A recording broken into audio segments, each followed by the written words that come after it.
क्या हम किसी इंसान के मन को कुछ ही पल में पढ़ सकते हैं? क्या हम जान सकते हैं कि अगला व्यक्ति हमारे बारे में क्या सोच रहा है?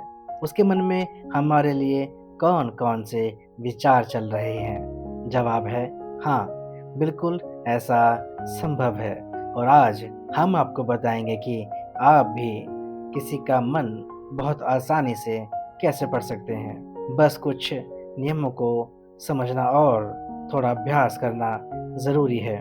मन की बात समझने की क्षमता हर व्यक्ति में होती है, लेकिन उसे सही दिशा, सही तकनीक और सही प्रशिक्षण चाहिए। आज हम इस कला को आचार्य चाणक्य की नीतियों और बुद्धिमत्ता के आधार पर समझेंगे। एक बार चाणक्य अपनी कुटिया के बाहर छोटे से बगीचे में गए और वहां से एक गुलाब का फूल तोड़कर लाए। उन्होंने चंद्रगुप्त से पूछा, इस फूल को देखो, क्या यह सुंदर नहीं है? चंद्रगुप्त ने हामी तो भर दी, लेकिन उसका मन कहीं और भटका हुआ था। चाणक्य ने फिर पूछा, क्या तुम्हें गुलाब की खुशबू पसंद है? चंद्रगुप्त ने जल्दबाजी में जवाब देते हुए कहा, हाँ। चाणक्य हल्के से मुस्कुराए और बोले, युवक, तुमने इस फूल को सूंघा ही नहीं, फिर खुशबू तुम्हें कैसी लग रही है? तुम्हारा मन यहाँ नहीं है। तुम मगध के सिंहासन के बारे में सोच रहे हो। तुम धनानंद को हराना चाहते हो, लेकिन तुम्हें डर है कि तुम्हारी योजना असफल ना हो जाए। चंद्रगुप्त हैरानी से भर गया। मैंने तो कुछ कहा ही नहीं। आचार्य को ये कैसे पता चला? चाणक्य ने उसे बैठने का संकेत दिया और कहा, मन पढ़ना कोई जादू नहीं, बल्कि एक कला है। जब मन शांत होता है, तब दूसरों की हलचल सुनाई देती है। तुम्हारी आंखों में मैं वो आग देख रहा हूँ जो एक योद्धा में होती है। तुम्हारे चेहरे की रेखाएं बता रही हैं कि तुम किसी बड़े लक्ष्य को लेकर बेचैन हो। तुम्हारी उंगलियां बार बार आपस में टकरा रही थीं, जो तुम्हारे डर और संकोच का संकेत है। और जब मैंने फूल के बारे में पूछा, तो तुमने बिना सोचे जवाब दिया, क्योंकि तुम्हारा मन कहीं और भटक रहा था। चंद्रगुप्त ने पूछा, आचार्य, क्या यह कोई तंत्र मंत्र है? चाणक्य हंसे, नहीं, ये तंत्र मंत्र नहीं, ये मन की शांति और दूसरों के हाव भाव को समझने की कला है। जब तुम अपने मन को स्थिर कर लोगे, तब तुम सामने वाले के मन की तरंगे महसूस कर सकोगे। चाणक्य ने उसे एक अभ्यास दिया। हर दिन 2 घंटे शांत बैठो, न बोलो, न सोचो, बस अपनी सांसों को देखो। जब मन शांत होगा, तब तुम दूसरों की भावनाओं को पढ़ पाओगे। कई महीनों के अभ्यास के बाद चंद्रगुप्त धीरे धीरे लोगों के चेहरे, उनकी आंखों की चमक और उनके शब्दों के पीछे छिपे इरादों को समझने लगे। तब चाणक्य ने कहा, अब मैं तुम्हें एक कहानी सुनाता हूँ। कहानी खत्म होने के बाद मैं तुम्हें मन पढ़ने के 7 सर्वोत्तम तरीके बताऊंगा। कहानी हिमाचल की वादियों में रहने वाले 2 भाई बहनों की। बहुत समय पहले हिमाचल की हरियाली से भरी वादियों में सरयू नदी के किनारे एक छोटा सा गांव था। वहां 2 भाई बहन रहते थे। बड़ा भाई रमेश, जो देख नहीं सकता था, और छोटी बहन अनीता, जो गांव में एक छोटा सा बगीचा संभालती थी। अनीता का बगीचा बहुत सुंदर था, लेकिन जंगली जानवर उसकी फसलें बर्बाद कर देते थे। एक दिन उसने सोचा, क्यों ना अपने अंधे भाई रमेश की मदद ली जाए।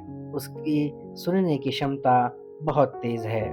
उसने बगीचे के बीच एक मचान बनाया और रमेश को वहां बैठा कर कहा, भैया, अगर तुम्हें किसी जानवर की आहट सुनाई दे, तो आप अपनी लाठी से मचान पर जोर से ठोक देना। इससे जानवर डरकर भाग जाएंगे।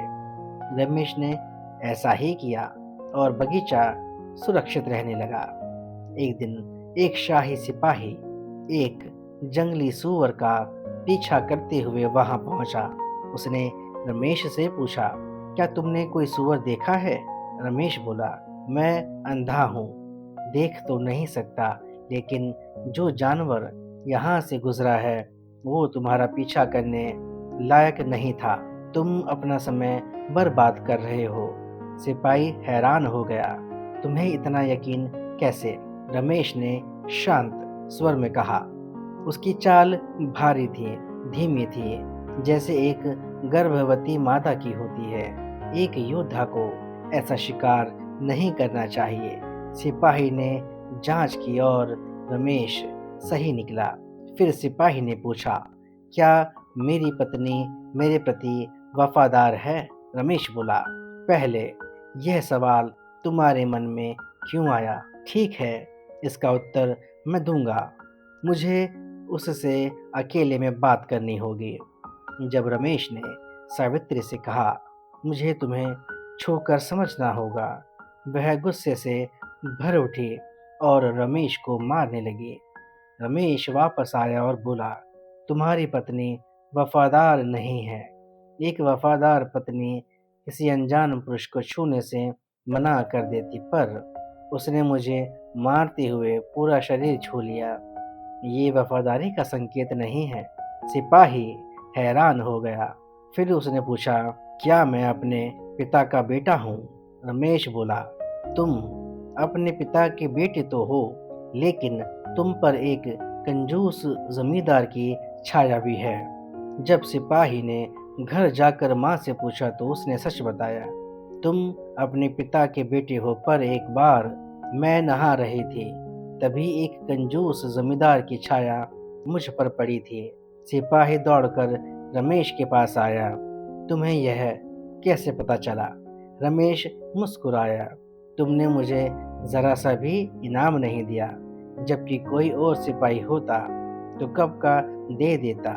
इससे मैंने जाना कि तुम में कंजूस की छाया है। फिर रमेश बोला, मैं देख नहीं सकता, लेकिन लोगों के मन को, उनकी हरकतों को, आवाज, हाव भाव और बर्ताव से पढ़ सकता हूँ। 7 तरीके जिनसे किसी का भी मन पढ़ा जा सकता है। 1. आंखों में देखने की कला सीखो। आंखें मन का आईना होती हैं। नजरें हल्की मुस्कान, भौहें सब मन की कहानी कहती है। 2. व्यक्ति को बोलने दो। जितना वो बोलेगा उतना आप उसके शब्दों, विराम और आवाज के उतार चढ़ाव से समझ पाओगे। 3.